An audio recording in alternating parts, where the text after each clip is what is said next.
So guys, nandito na naman ako at ito, pag-usapan natin ang isang fake news na naman ng mga didilis. Hoy mga didilis, mahiya naman kayo sa mga balat ninyo.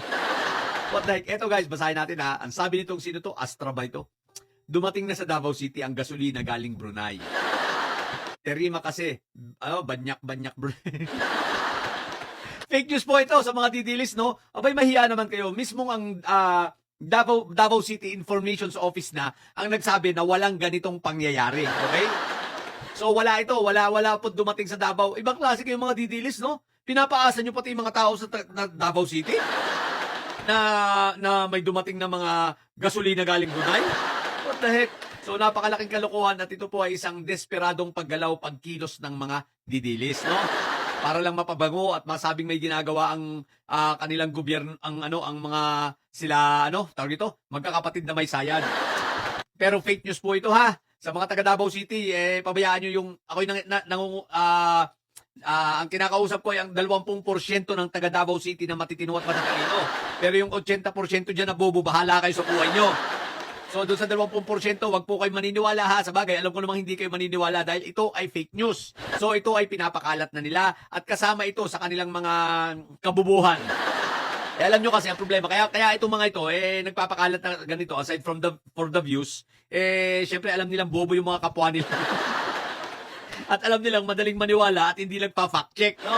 So, syempre, kaya kahit anong i-feed sa kanila, maniniwala. Kasi nga bobo, di ba? Tatanga-tanga. Yun pa, isa pa, tatanga-tanga. Anyway, syempre, total, fake news na rin lang kayo. Aba, ganito na lang, mga taga Davao City. Hanapan na ninyo ng murang gasolina. Dapat mura na ang gasolina dyan, ha? Kasi sabi ninyo, maraming mga dumating na gasolina, padala ng Brunei. So, dapat mura ang gasolina ngayon dyan. Huwag kayong papayag na mahal. Dapat ang mga gasolina dyan ulit, balik na ulit sa dating presyo. O, di ba? Sabihin nyo, para mapaniwala, total naniniwala naman kayo. Yung mga didilis, yung 80% dyan, naniniwala naman eh. So, dapat, pumunta kayo ngayon sa mga gasolinahan, dapat bumaba na dyan ang presyo ng gas. Ng gasolina tsaka ng krudo. Ganon! Sabihin niyo pag mataas pa rin sa gasolina station, sabihin niyo, hindi pwede. Bakit kailangan nyo nang ibabaya? Huwag kayong papayag. At magmaktol kayo. Sabihin nyo, hindi pwede. Nagpadala ang Brunei dito ang hari ng Brunei nagpadala ng mga gasolina. Actually, dapat nga, libre. Kasi, ang lagay pa rito itong gasolinang ito binigay lang, hindi ito binili. Sa sobrang fake news ninyo mga didilis, ang pinapalabas nyo rito, ito ay hindi binili ng Davao City, ito ay binigay lang ng Brunei. So ibig sabihin, kung binigay ng libre, dapat libre rin ipamigay. So punta na kayo, mga taga Davao City, punta na kayo sa gasolinahan ngayon dyan. Meron kayong libreng gasolina. Nagpadala ang hari ng Dubai. ano ba to? Prinsipe ba to siya? Hari, di ba? Si Bolkia nga ba ito? Ewan ko. So, guys, ano pang hinihintay nyo, mga didilis? Punta na kayo sa gasolinahan at hingin nyo na ang libreng gasolina. May libre kayong gasolina ngayon. Tandaan nyo makinig kayo ha. Ito talaga. Sigurado ako libre kayo dyan. Kasi may pinadala pala naman ang nagsabi niyan ay mga didilis. So, pinadalhan kayo ng libre. So, ibig sabihin, may libre kayong gasolina ngayon dyan. So, ano pang hinihintay nyo? Punta na sa gasolinahan.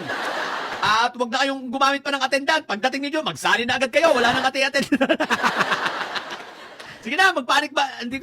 Hindi panic buying, na lang, huwag kayong magpapanik. Maraming libreng gasolinang pinadala sa inyo taga Brunei, no?